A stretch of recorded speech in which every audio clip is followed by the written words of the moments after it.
Hello, Mr. George. Mr. George, how much for the nougat? $20? Oh, too much, too much.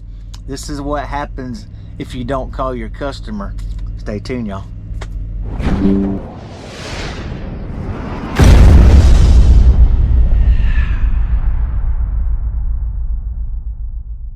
What's up, everybody? Y'all know who it is. Your boy Trash Trucker coming back at you with another video. Y'all, today's topic, calling your customers. That's right, calling your shippers or receivers. We're gonna give you a prime example, y'all. Prime example of the load I am on right now. Loaded at 4 o'clock this morning. Loaded at 4 o'clock this morning. I was given the load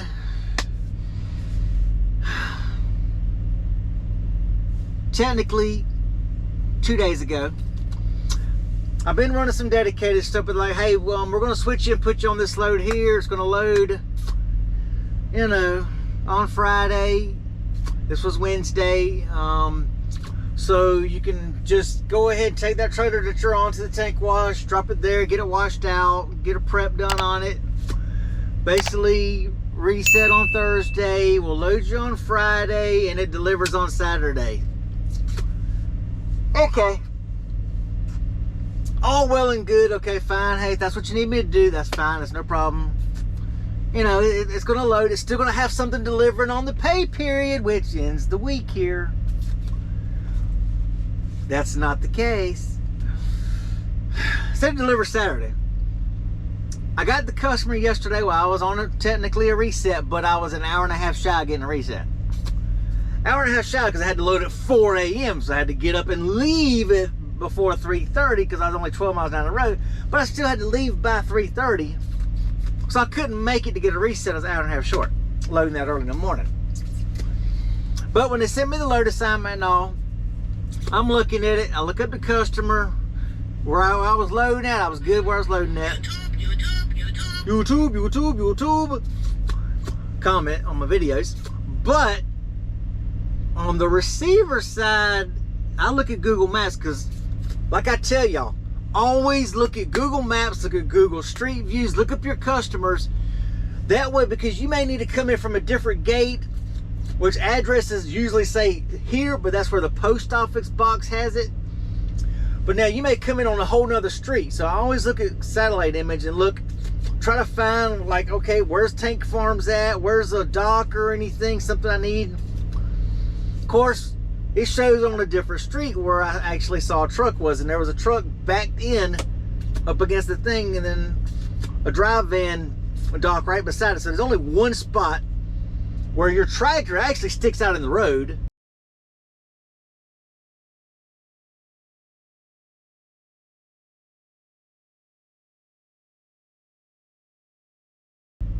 And then a drive van spot that goes a little bit further back because the drive van goes back, but the tank, you're stopped at a curve. It's like there's a deep drop off at the back of the trailers. That's why your tractor's sticking forward, because they got their stuff down there. So let's circle back to this. Look on Google Street View. I say, okay, Street View says yes, shipping and receiving is down this road here. So I'm like, okay. But I look at Google Maps and I look at the times. They say they're open Monday through Friday, 8 to 4, closed on Saturday and Sunday. So I'm like, okay, can y'all clarify, dispatch, can y'all please clarify that this place is going to be open on Saturday? I've even got my bills from the shipper that say delivery date Saturday. I was told it was an open window, that they verified it is open window, but something just told me today, call that freaking customer just to make sure. I did. I called the customer. They put me in contact with the person who does the ordering, and she's like, what's your PO number? I give it to her. She's like, let me put you on hold for a minute. She comes back. She's like, we're closed on Saturday and Sunday. She's like, I don't know who scheduled this, but I do the ordering here. We're closed on Saturday and Sunday. The best I can do you is Monday at 10 a.m. Monday at 10 a.m. Now, if I wouldn't have called, I'd go to that customer tomorrow morning to park because I look and there's really nowhere to park. There's a little lot right across from it up underneath the bridge, but you're right beside a railroad track. And like she said, you don't really want to park there, especially for a weekend. She's like, yeah, if you were to come here tomorrow, you'd have a bad weekend. I'm like, I'm glad I called you because there's no truck stops really close to it where it's at. So I'm staying at a Petro 70 miles away. And I'm resetting the weekend. And I got here to the Petro at 12:30 here. This is a Friday. 12:30 here. And I don't unload until Monday at 10. So I'm here from 12:30 Friday until Monday, basically 8 a.m. And that'll put me getting there, you know, within like a half hour before. Between a half hour and an hour, I'm allowing some traffic time. But here's also the kicker. The load is realistically going to pay me about $1,800 for the load, is what I'm estimating. And it's not going to make it on this pay period. Whereas if I was running, if they wouldn't have pulled me off what I was running, by this morning already, because I would have left instead of going there and sitting, I would have went right back to Ohio, grabbed another one. I would have already delivered it this morning and had another, you know, another load. So I would have had 3 loads this week instead of 2. Now, here's another thing to think of.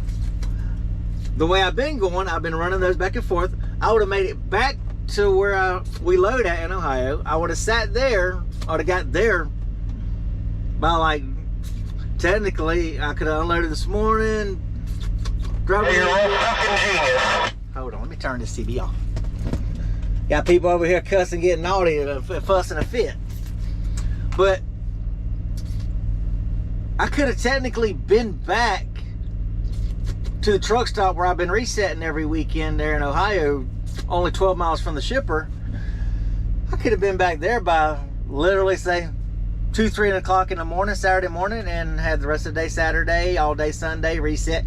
Loaded another one first thing Monday morning. And I'd almost be where I'm at now. It'd only be about 2 hours shy right now, or 2 hours from now. I'd be on Monday delivering another one.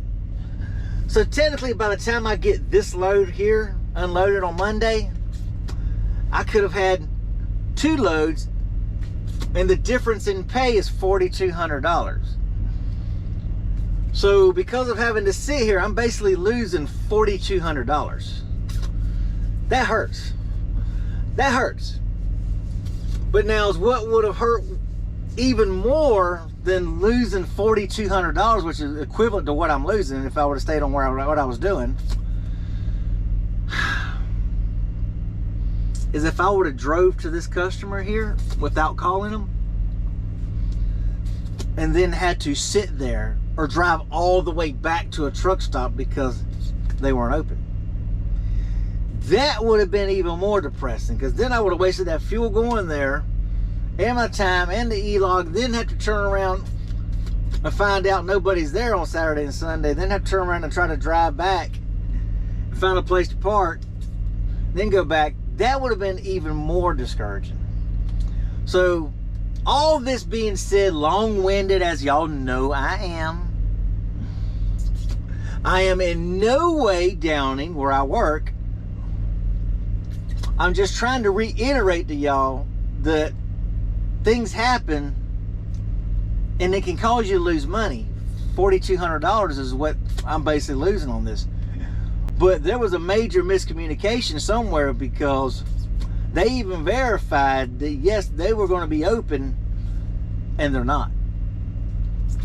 So that's costing, you know, me getting the load off on this pay period. It's costing me being able to get down to a tanker. I could have unloaded Saturday, been sitting at a tank wash Saturday afternoon, waiting until they come in Monday morning to wash out, and already been there, and then, you know, could have been already working on another load going back towards the house. But that's not the case. So always, if you ever are in doubt, call a customer. I know there are some companies that you drive for that do not want you calling the customer. But in this case here, see what it actually got me? It got me to verify, no, don't come in. Do not show up. You won't get unloaded. Do not show up. No matter what your dispatchers were told from the customer, whoever they clarified it with, I guess a broker or whatever, brokers will lie to you.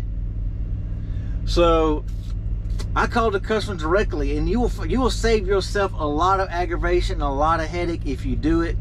Try to be proactive.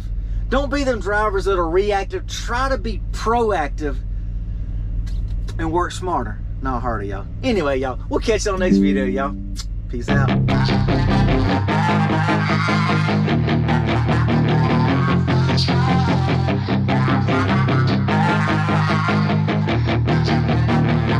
Yeah, she's got some nice long hair, and you know that she's a bad chick. All the boys stare, can't help it, it's a habit. Clothes that she wears, short skirt.